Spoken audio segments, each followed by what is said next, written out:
I talk about mental health a lot. And I haven't always been as vocal about it, like in depth. Like I've talked about, oh, most people, oh, I'm depressed, oh, I'm stressed, oh, I have anxiety, but they don't talk about like specific diagnosis. Oh, excuse me. So recently, well, a couple years back, I finally got official diagnosis and things like that. I didn't like the place that I was going to. I feel like the doctor was a pill pusher, and that's not the first place that I was at that had a doctor that just prescribe,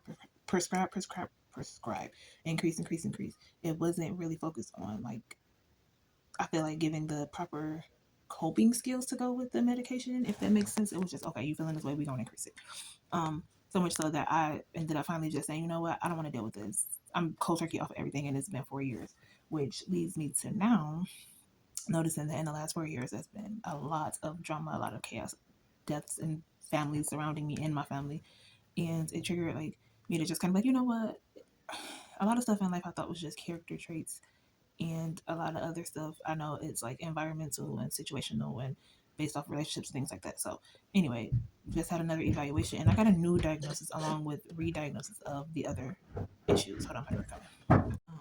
So it's not that I don't talk to my kids about my mental health; they're very aware, but I just don't want it to become their problem, and hear me talk about it a lot or whatever. I don't want them to. Anyway, back to the point. So I got a new diagnosis, and I've been doing some like research on it, and I was like, oh wow, I thought all this time this was just a character trait. No, this is actually, it explains a lot, and I'm making this video specifically to talk about mental health because I really think I'm like so pro therapy. I'm not pro medication. I'm nervous because they did recommend like mood stabilizer because I do have like seasonal depression. I have apparently panic disorder, anxiety disorder, like a couple other things. And I'm like, okay, but like I said earlier, having doctors before that started with one, and I was on 13 different meds or had 13 different prescriptions because, oh, this one was causing stomach issues, this one was causing whatever. So I'm nervous about it, but I know that as you get older, mental health, it can decline, because like with everything. And so I'm a little bit nervous about that. But I said all that to say, like, I'd be recommending so much stuff, and people can take it or leave it. But I don't think that diagnosis should be used as an excuse. I'm heavy on the accountability about a lot of stuff. Like, a lot of people hide behind certain things. No, if you have different mental health issues, that just means, unfortunately, you got to work a little bit harder to navigate through. Like, if you have financial issues, you got to work a little bit harder. So I just said all that to say that now that I have this diagnosis, I understand me more. The same as when I didn't know what was going on with my body and I felt crazy and finally got my fibro diagnosis. Write stuff down. Keep track of what makes this symptom happen, because a lot of times, like, stuff takes so long to get diagnosed, especially in our community. Get what I'm saying?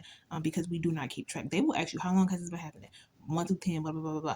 Keep track of everything so that when you go to the doctor, you have facts, you have like data, and you can let them know what's going on so that you can get the help that you need if you choose to. If you don't want to and you're just okay with life, that's fine.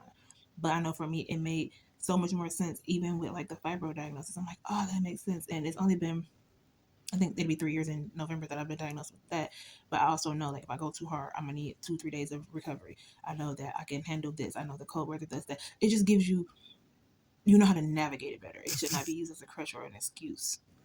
But that's all I have to say about that. I just think that everybody should just be doing the best they can to improve in life.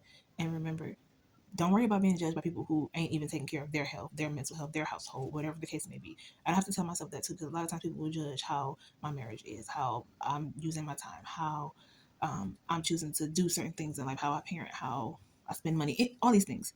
Do what make you happy. Do what's best for you. And just know that people who are judging or have something to say that ain't doing no better, that ain't got nothing, those opinions don't they don't matter. But that's it. That's all.